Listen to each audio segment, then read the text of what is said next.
என் அன்பு உள்ளங்களுக்கு வணக்கம். இன்னைக்கு நான் டீக்கடை போண்டா, டீக்கடை இனிப்பு போண்டா மைதாவில் போடுவாங்க இல்லைங்களா, அந்த போண்டா தாங்க செய்கிறேன்.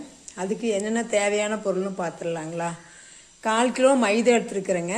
இதில் பாதி 125 கிராம் சர்க்கரை எடுத்துருக்குறேங்க. அப்புறம் இந்த டம்ளரில் பாதி டம்ளரு தண்ணி எடுத்துருக்குறேங்க. அதாவது ஊற்றி பிசையதுக்காக தண்ணி எடுத்துருக்குறோம்.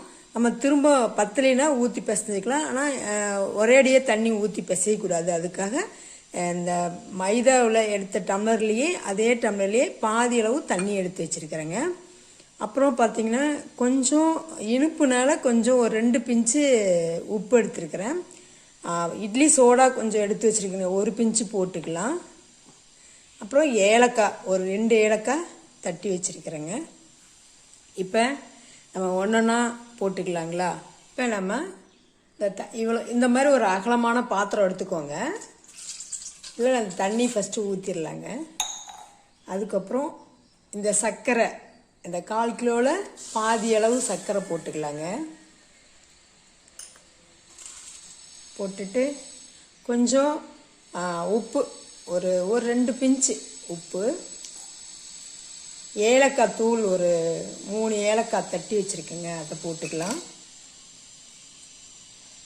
அதுக்கப்புறம் நம்ம இட்லி சோடாப்பூ 1 பிஞ்சு போட்டுக்கலாங்க. அதிகமாக தேவையில்லை, ஒரே 1 பிஞ்சு மட்டும் போதும். இப்போ நம்ம எல்லாம் இப்போ பவுடரை சர்க்கரை மிக்சியில் அடித்து பவுடராகவும் போட்டுக்கலாங்க. நான் அப்படியே கரண்டிலேயே கலக்கி விடலாம் அப்படின்னு சொல்லிட்டு நம்மளே கரைச்சிக்கலாம் அப்படின்னு போட்டு இருக்கிறேங்க. இப்போ நல்லா கலந்தாச்சுங்க. இப்போ இது கூட நம்ம மைதாவை போட்டுக்கலாங்க. மற்ற பொருள் எல்லாமே நம்ம போட்டுட்டோம். ஸோ மைதாவை மட்டும் போட்டுக்கலாம். எல்லா மைதாவும் ஒன்றாவே போட்டுக்கலாங்க. போட்டுட்டு ஒரு ரிஸ்க் வச்சு நல்லா கலந்துக்கலாங்க. ஒரே டைரக்ஷன்லேயே கலந்துவிடுங்க. இப்படியெல்லாம் கலக்க வேண்டாம், ஒரே டைரக்ஷன்லேயே நல்லா கலந்துக்கலாங்க. இந்த மாதிரி நல்லா பிசைஞ்சுக்கோங்க. அதாவது இட்லி மாவு பதம்னு வச்சுக்கோங்களேன்.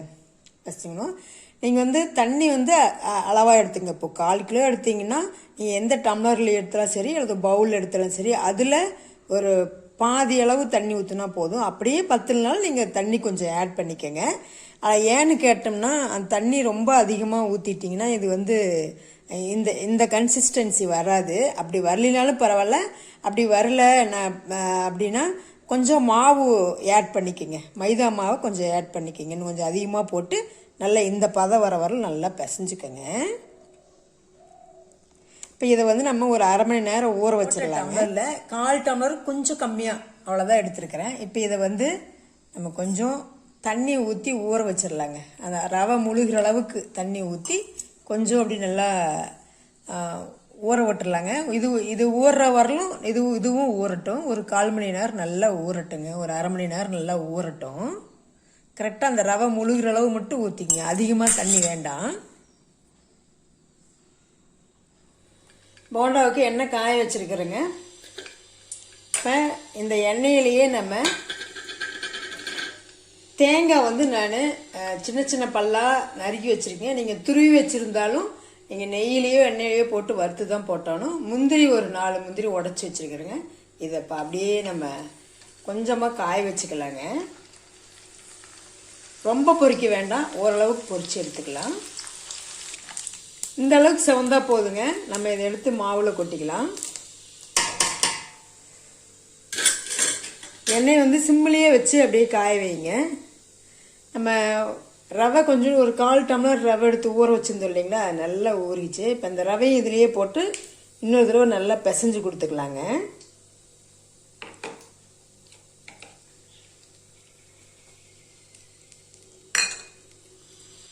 இப்போ நம்ம எண்ணெய் காஞ்சிச்சான்னு செக் பண்ணலாங்களா. ஓகே, சூப்பராக காஞ்சிக்கிச்சு. இப்போ நம்ம போட ஆரம்பிச்சிடலாங்க.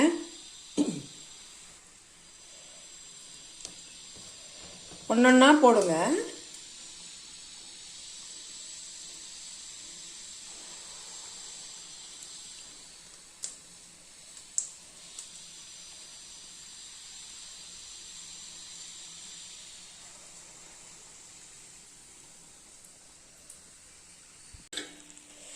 மைதா போண்டனால அப்படியே திருப்பி விட்டாலும் திரும்பாதுங்க. அப்படியே இந்த கரண்டியை வச்சு இப்படியே இப்படி இப்படி இப்படி இப்படி பண்ணினீங்கனாவே வெந்துக்கும். சுற்றி விட்டிங்கனாவே போதும்.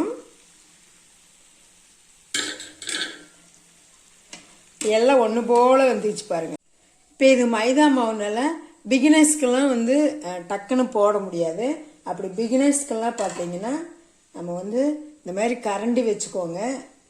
கரண்டியில் அப்படியே ஒழுகுறத வலிச்சு விட்டுட்டு வந்துடுங்க. இப்படி ஒழுகுறப்ப எடுத்து கொஞ்சமாக அப்படியே வலிச்சு விட்டுட்டு திரும்ப இதை ஒன்று ஒன்றா அந்த நடுவிலையே ஊற்றுனீங்கன்னா அப்படியே அவ்வளோதான். அடுத்தது அடுப்பு வந்து மீடியம் சைஸாகவே வச்சுக்கோங்க. ஏன்னா மைதா வந்து நமக்கு எங்கே வெயிட்டாக இருக்கோ அங்கே அப்படியே திருப்பிக்கும். நம்ம இதை இப்படி இப்படி இந்த கரண்டி வந்து அப்படியே ஒரு சுற்றிட்டிங்கனாவே அது எல்லா பக்கமும் அப்படியே ஈவனாக வெந்து வந்துடும். இதை வந்து கில்லு போண்டா அப்படின்னு சொல்லுவாங்க. இன்னும் குட்டி குட்டியாக கூட போடலாம். சரிங்கன்னா ஒரு அடசல் எடுத்துட்டு அடுத்த அடசல் போடும்போது நம்ம வந்து அடுப்பு வந்து சிம் பண்ணிக்கோங்க. சிம் பண்ணிக்கிட்டு போட்டுட்டு அதுக்கப்புறம் வேகமாக வச்சுக்கோங்க. அடுப்பை மீடியமாக வச்சுக்கோங்க. ஏன்னா நீங்கள் ஹை ஃப்ளேமில் வச்சுட்டிங்கன்னா மேலே வெந்துடும் டக்குன்னு, உள்ளே வந்து வேகாது. அதனால் நம்ம எப்பவுமே மைதா போண்டா வந்து பார்த்திங்கன்னா திரும்பாது டக்குன்னு. நம்ம இப்படி இப்படி ஒரு சுற்றினீங்கன்னா அப்படியே திரும்பிடும். இது சாப்பிட்றதுக்கு சூப்பராக இருக்குங்க. ஏன்னா நம்ம வந்து தேங்காய் முந்திரி போட்டிருக்குறோம். அதனால அது இடையில சாப்பிடும்போது இதை கடிபட்டு சாப்பிட்றதுக்கு செம்ம டேஸ்ட்டாக இருக்குங்க. இது கூட ஒரு டீ வச்சுக்கிட்டு சாப்பிட்டோம்னா ரொம்ப சூப்பராக இருக்கும். நீங்கள் ஈவினிங் டைமில் குழந்தைங்க வந்தாங்கன்னா ஸ்கூல் விட்டு வரும்போது இதை செஞ்சு வருங்க. சீக்கிரம் நம்ம நினச்ச நேரத்தில் டக்குன்னு பண்ணிடலாம். இனியோட சலசலப்பு அடங்கினோடனே நீங்கள் என்ன சலசலப்பு அடங்கினோடனே எடுத்துருங்க. இந்த கலரில் எடுத்துடலாம். இனிப்பு போண்டா சூப்பராக ரெடி ஆயிடுச்சுங்க. நம்ம வந்து தேங்காய் முந்திரியும் எண்ணெயில் நல்லா வறுத்து போட்டிருக்கிறோம். இந்த போண்டா சாப்பிடும்போது இடையில அப்படியே கடிபடும் அந்த டேஸ்ட் வந்து செம சூப்பராக இருக்குதுங்க. அட்டகாசமாக இருக்குது. நீங்களும் இதை செஞ்சு பாருங்கள். நான் சொன்ன டிப்ஸை ஃபாலோ பண்ணி செஞ்சு பாருங்கள். நான் சொன்ன அளவுகளே செஞ்சு பாருங்கள். நான் கரெக்டான அளவு தான் சொல்லியிருக்கிறேன். கொஞ்சமாக ஃபஸ்ட்டு செஞ்சு பாருங்கள். நல்லா வந்துச்சுன்னா இன்னும் அதிகமாக கூட செய்யுங்க. செஞ்சு பார்த்துட்டு எப்படி இருக்குன்னு சொல்லுங்கள். சூப்பராக இருந்ததுன்னா சப்ஸ்கிரைப் பண்ணுங்கள். ரொம்ப சூப்பராக இருந்துச்சுன்னா ஃப்ரெண்ட்ஸ் அண்ட் ரிலேட்டிவ்ஸ்க்கு ஷேர் பண்ணுங்கள். தேங்க்யூ.